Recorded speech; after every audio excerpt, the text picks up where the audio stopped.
안녕하세요. 오늘 촬영 노동자는 지난 2012년 직장 폐쇄에 대한 회고가 담긴 내용입니다. 직장 폐쇄 14년 전 기억이죠. 만도노조가 사측에 맞서서 결국 전환총회, 금속으로의 조직 전환총회를 결정했죠. 더 이상 미룰 수 없어서 소박하게 고백하는 이야기입니다. 2012년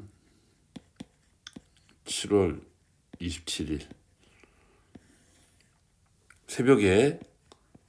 새벽부터 새벽 3시로 기억합니다. 새벽 3시부터 오후 3시까지 길게 이어진 새벽에 움직임이 있었습니다. 만도지부 조합원에 대한 직장 폐쇄, 공장 안에서는 만도지부 탈퇴서가 돌았죠. 그리고 기업노조가 만들어져서 가입서를 받았습니다. 그 조합원한테 명찰이 주어졌고 명찰에는 이름이 아닌 번호가 주어졌죠. 마치 수감번호 같은 사측이 죄인 취급을 한 거죠. 이 당시 새벽 3시에 장소는 정확히 기억이 나지 않는데 여의도인가 어디쯤에서 안산으로 버스가 이동했습니다. 이것은 SJM이죠. 안산에 여기 직장 폐쇄가 있었습니다. 같은 날.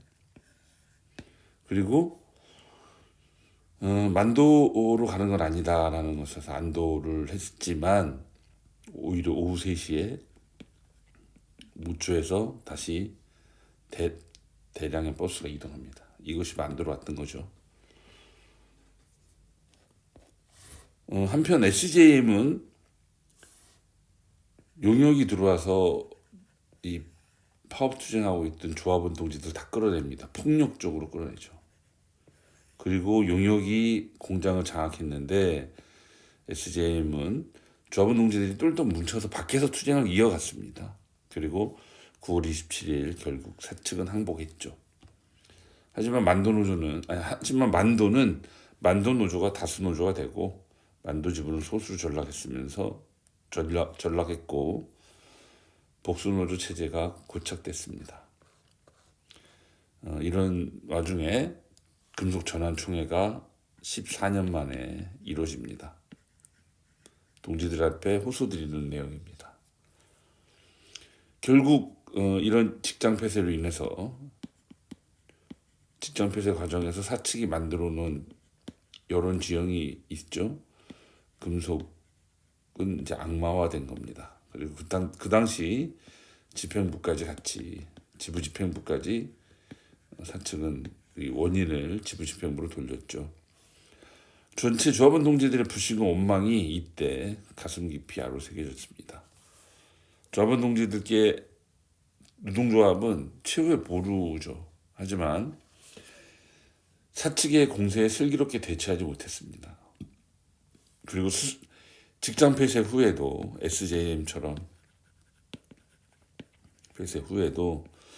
SJM처럼 투쟁에 나서지 못하는 것. 스스로 투쟁에 나설 경우 이것은 이제 투쟁의 불씨가 되고 이러면 금속노조의 전폭적 지원, 연대 투쟁이 가능했을 겁니다. 근데 그러지 못한 점에 대해서 전체 조합원 동지들께 진심으로 사과드립니다. 우리 만도는 2001년 금속노조가 출범합니다. 이 출범의 주역이기도 했거든요. 이때 주역이신 전체 조합원 동지들께서 압도적으로 금속 전환을 결의해 주신다면 저는 백의중군의 자세로 임할 것을 약속드립니다. 이때 당시에 금속노조 만도지부 사무국장은 신성모입니다. 바로 저죠. 그래서 제가 전체 조합원 동지들께 담백하게 드리는 고백이었습니다. 이 통합노조에 대해서는 다양한 의견이 있을 수 있습니다. 그럼에도 불구하고 저희의 입장도 얘기하고 싶은 거죠. 동지들이 주역이어야 한다. 동지들이 통제하는 노동조합이어야 된다는 겁니다. 만도노조의 금속 전환 총회는 통합을 위한 가장 조직적이고 투쟁적이고 조합원 중심적인 방식이다 라고 생각합니다. 통합을 가장 손쉽게 하는 것은요, 집행부끼리 합의하는 방식이에요. 근데 이것은 가장 손쉽고 기득권을 유지하는 방식이기도 합니다. 그래서 저는 금속 전환 통합이야말로 가장 힘 있는 통합이다. 그래서 전체 조합원 동지들께서 압도적 결의로 화답해 주시기를 호소드리는 거죠. 우리가 함께 만들어가야 할 통합노조의 상에 대해서 이야기를 하는 겁니다. 그동안 이 기업노조라는 것은 사측이 기업 울타리에 가둔 것인데, 이때 불법 파업하지 않겠다는 서약서까지 받아요. 이런 걸 생각한다면 사측이 기업노조를 만든 것은 투쟁성을 거세한 거다. 투쟁성을 거세한 거라고 생각합니다. 사실 조합원 동지들한테도 이 투쟁의 두려움이 남아있겠죠. 사측은 목구멍이 포도청이라고 너희들이 무슨 투쟁하려고 만도에 다니는 거냐, 노조 활동을 위해서 만도에 다니는 거냐, 실제로는 먹고 살기 위한 거 아니냐라는 협박이었던 겁니다. 그래서 투쟁이라는 단어를 마음속에서 지우게끔 강제했다. 하지만 노동조합은 투쟁하기 위한 조직이죠.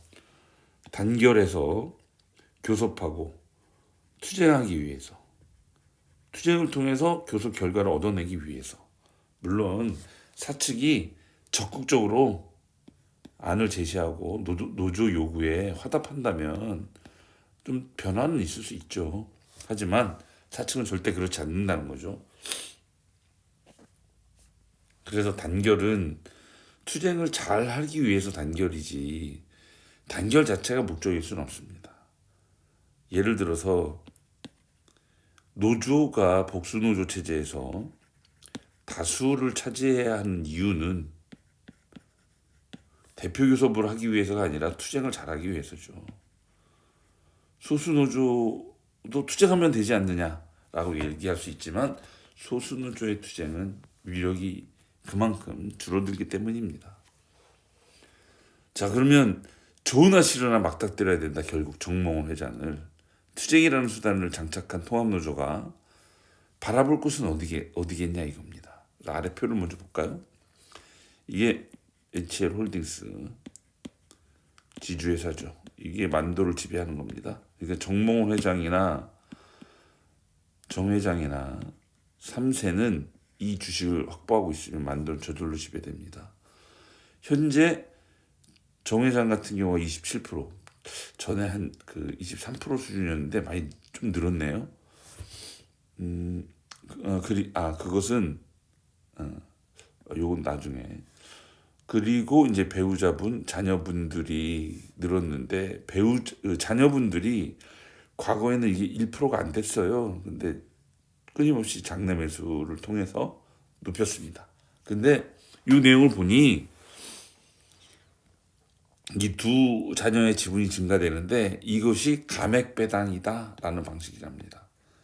감액배당은 자본금 중 일부를 줄여서 배당을 하잖아요. 그러면 이게 비과세 처리가 된대요. 그러면 그만큼의 세금 절감 효과가 있잖아요. 그러면 그 배당을 받아서 다시 지분을 사는 거랍니다. 어쨌든 우리는 이렇게 3세 승계 과정을 눈여겨볼 수밖에 없고, 3세 승계는 결국 만도의 미래를 좌지우지한다는 겁니다. 승계 방식이 지금 현재 만도를 그대로 가져가는 것일 수도 있고, 여기를 축소시키고 클레무브 그리고 로보틱스 이런 데를 위주로 가져갈 수도 있기 때문이죠. 3세 승계 방식에 따라서 로봇 액추에이터까지 있지 않습니까? 이 방식에 따라서 우리의 미래가 결정된다. 그 틈에 우리가 결국 노동조합이 단결해서 싸우려면 정몽원 회장과 맞닥뜨려야 한다. 이런 뜻입니다. 통합노조는 투쟁성을 장착하고 정몽원 회장을 향해서 나가야 된다. 그래서 금속 전환이 이루어진다면 조직적 단결과 민주주의 확대라는 과제가 여전히 남는 겁니다. 완도 지부는 꾸준히 일을 마다하지 않고 동지들과 함께 풀어가겠습니다. 이상입니다.